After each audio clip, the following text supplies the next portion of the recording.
Selamat berjumpa kembali Bapak Ibu, Saudari-saudara, umat beriman yang terkasih dalam Tuhan, para pendengar setia Renungan Mutiara Pagi dimanapun Anda berada.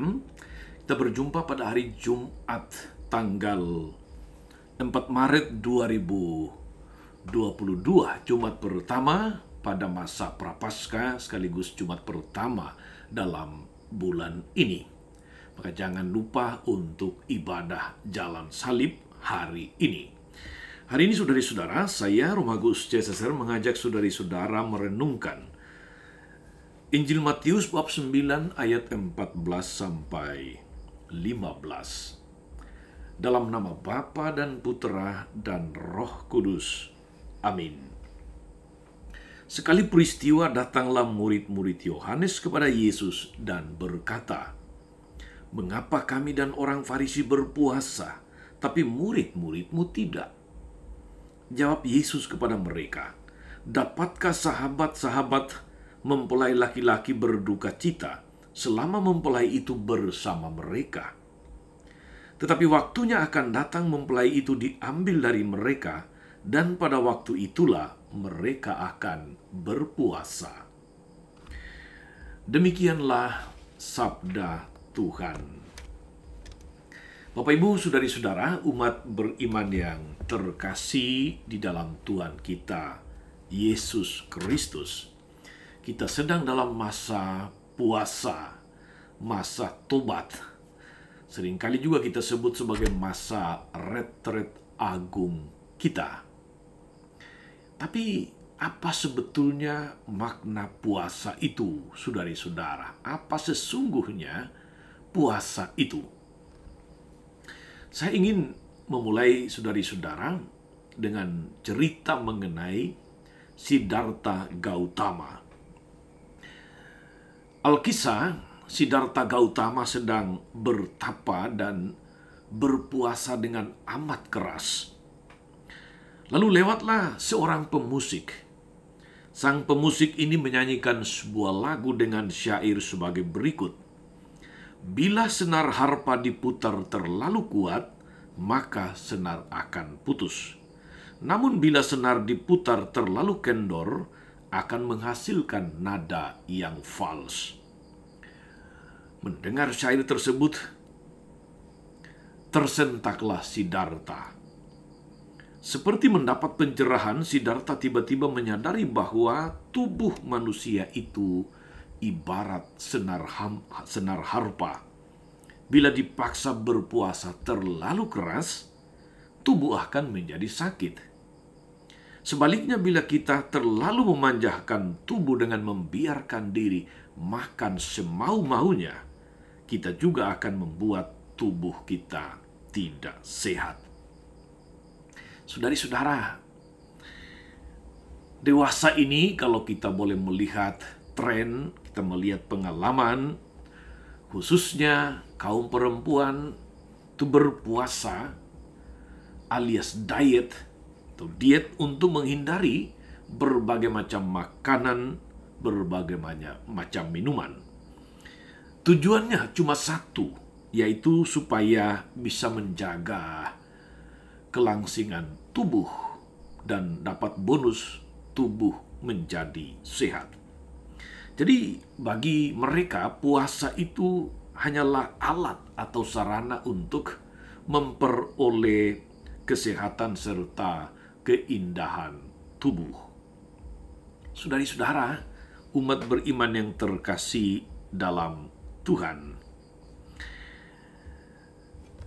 Yesus dalam perikop Injil yang sangat singkat hari ini, cuma 2 ayat, itu mengajarkan atau menegaskan kepada kita apa itu puasa yang sesungguhnya atau makna puasa yang sesungguhnya, atau apa tujuan dari puasa. Bahwa puasa itu tidak pernah menjadi sebuah keutamaan pada dirinya sendiri. Puasa itu merupakan alat atau sarana untuk mencapai keutamaan bila kita memanfaatkannya secara benar, menjalankannya dengan tulus. Puasa bisa menjadi sarana untuk melatih penguasaan diri dan semakin dekat dengan Tuhan sendiri. Lewat puasa, kekuatan rohani didapatkan dan kita nyatakan di dalam kehidupan kita dalam macam-macam situasi, dalam macam-macam bentuk karya amal kasih. Itulah sebabnya saudari-saudara, dalam bacaan pertama hari ini kalau kita membaca dari kitab Yesaya bab 58 ayat 9a tentang puasa. Nabi Yesaya mengatakan, "Berpuasa yang ku kehendaki ialah engkau harus membuka belenggu-belenggu kelaliman dan melepaskan tali-tali kuk, membagi-bagikan roti bagi orang yang lapar, dan membawa ke rumahmu orang miskin yang tak punya rumah. Dan apabila engkau melihat orang telanjang, supaya engkau memberi dia pakaian, dan tidak menyembunyikan diri terhadap saudaramu sendiri." Saudari-saudara, jelas sekali makna puasa yang sesungguhnya bagi kita orang Kristiani. Puasa kita itu tidak pernah bertujuan egosentris, katakanlah begitu, agar orang melihat betapa sucinya kita, betapa saleh hidup kita, betapa rohani hidup kita. Bukan. Puasa yang sesungguhnya itu senantiasa membawa efek atau dampak solidaritas. Puasa orang Katolik, saudari-saudara, semestinya memang bertujuan bukan pertama-tama untuk kesalehan pribadi, tetapi untuk kesalehan sosial.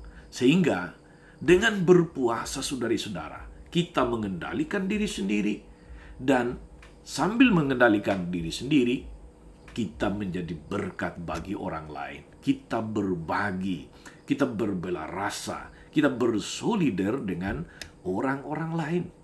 Itu yang dikatakan Yesaya tadi, supaya engkau membagi-bagikan rotimu untuk orang miskin, supaya engkau bisa menolong mereka yang katakanlah tidak mempunyai rumah sebagai tempat tinggal, supaya engkau melepaskan belenggu-belenggu kelaliman dan tali-tali kuk.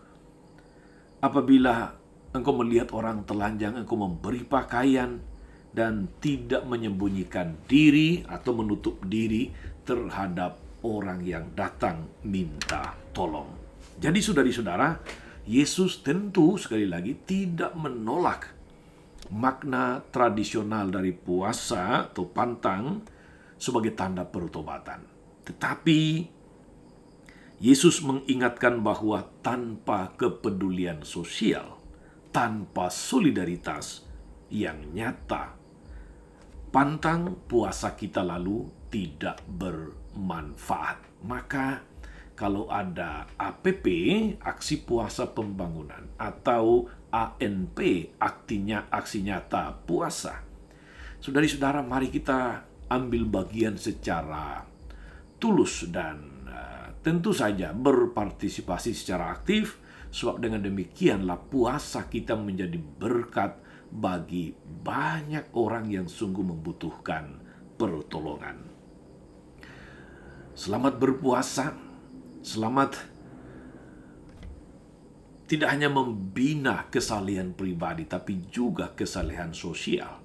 Tuhan Yesus memberkati. Maria Bunda selalu menolong, setia mendoakan kita semua.